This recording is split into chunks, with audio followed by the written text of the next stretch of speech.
क्या आप जानते हैं कि रेल की पटरी पर पत्थर क्यों होते हैं? यदि आप आए दिन रेल यात्रा करते हैं तो पटरी को देखने के बाद आपके मन में ये सवाल जरूर आया होगा कि आखिर पटरी पर पत्थर क्यों रहते हैं? इसकी जगह किसी दूसरी चीज का प्रयोग क्यों नहीं किया जाता? आज तक आपने रेल की जितनी भी पटरी देखी होंगी उन सभी में आपको ये नुकीले पत्थर जरूर दिखे होंगे। आज हम इस वीडियो में आपको इन्हीं के बारे में बताने जा रहे हैं। रेल एक ऐसा साधन है जिसमें यात्रा लगभग सभी आम लोगों ने की है, लेकिन रेल में भी कई ऐसी बातें हैं जिनका ज्यादातर लोगों को पता नहीं होता। जैसे रेल कितने का एवरेज देती है और ट्रेन के आखिरी डिब्बे के पीछे एक्स का निशान क्यों होता है। वैसे अगर आपको इनके बारे में जानना है तो इस चैनल पर आप दूसरी वीडियोस देख सकते हैं जिनमें आपको इनका जवाब मिल जाएगा। तो चलिए जानते हैं कि रेल की पटरी पर पत्थर क्यों होते हैं। ट्रेन की पटरी देखने में जितनी साधारण होती है, हकीकत में वह इतनी साधारण नहीं होती है। उस पटरी के नीचे कंक्रीट के बने प्लेट होते हैं जिन्हें स्लीपर कहा जाता है। इन स्लीपर के नीचे पत्थर यानी गिट्टी होती है, इन्हें ब्लास्ट कहा जाता है। इसके नीचे अलग अलग तरह की 2 लेयर में मिट्टी होती है और इन सब के नीचे नॉर्मल जमीन होती है। हम में से ज्यादातर लोगों को यही लगता है कि पटरी को साधारण जमीन पर बिछा दिया जाता है, लेकिन यह सच नहीं है। इस पटरी को अगर आप गौर से देखेंगे तो आपको पता लग जाएगा कि ट्रैक साधारण जमीन से थोड़ी ऊंचाई पर होते हैं। पटरी के नीचे कंक्रीट के बने स्लीपर, फिर पत्थर और इसके नीचे मिट्टी रहता है। इन सभी चीजों के कारण ट्रैक साधारण जमीन से थोड़ा ऊंचाई पर होता है।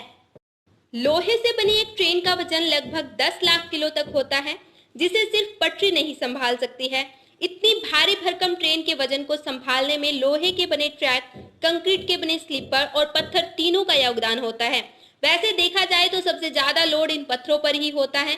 पत्थरों की वजह से ही कंक्रीट के बने स्लीपर अपनी जगह से नहीं हिलते हैं। ट्रैक पर बिछाई जाने वाली गिट्टी खास तरह की होती है। अगर इसकी जगह गोल पत्थरों का इस्तेमाल किया गया तो वह एक दूसरे से फिसलने लगेंगे और पटरी स्थिर नहीं रहेगी। इसलिए पटरी में नुकीले और रफ पत्थरों का प्रयोग किया जाता है। इन पत्थरों को गिट्टी भी कहते हैं। यह नुकीले होने के कारण एक दूसरे में मजबूत पकड़ बना लेते हैं। जब भी ट्रेन पटरी से गुजरती है तो यह पत्थर आसानी से ट्रेन के भार को संभाल लेते हैं। रेल की पटरी पर पत्थर होने के और भी कारण हैं, जैसे ट्रैक पर पीछे पत्थर पटरी के नीचे लगे कंक्रीट बने स्लीपर को एक जगह स्थिर रहने में मदद करते हैं। यदि ट्रैक पर पत्थर नहीं होंगे तो कंक्रीट बने स्लीपर एक जगह पर स्थिर नहीं रहेंगे और इनको ट्रेन का वजन संभालने में भी दिक्कत होगी। यदि ट्रैक पर गिट्टी नहीं बिछाई जाएंगी तो ट्रैक घास और पेड़ पौधों से भर जाएंगी। अगर ट्रेन के ट्रैक में पेड़ पौधे उग गए तो ट्रेन को ट्रैक पर दौड़ने पर कई दिक्कतों का सामना करना पड़ेगा। इस वजह से भी पटरी पर पत्थर रहता है। जब ट्रैक पर ट्रेन चलती है तो कंपन पैदा होता है और इस कारण पटरियों के फैलने की संभावना बढ़ जाती है। तो कंपन कम करने के लिए और पटरियों को फैलने से बचाने के लिए ट्रैक पर पत्थर बिछाए जाते हैं। पटरी पर जब ट्रेन चलती है तो सारा वजन कंक्रीट के बने स्लीपर पर आ जाता है। इसके आसपास मौजूद पत्थरों से कंक्रीट के बने स्लीपर को स्थिर रहने में आसानी होती है। इन पत्थरों की वजह से स्लीपर फिसलते नहीं हैं।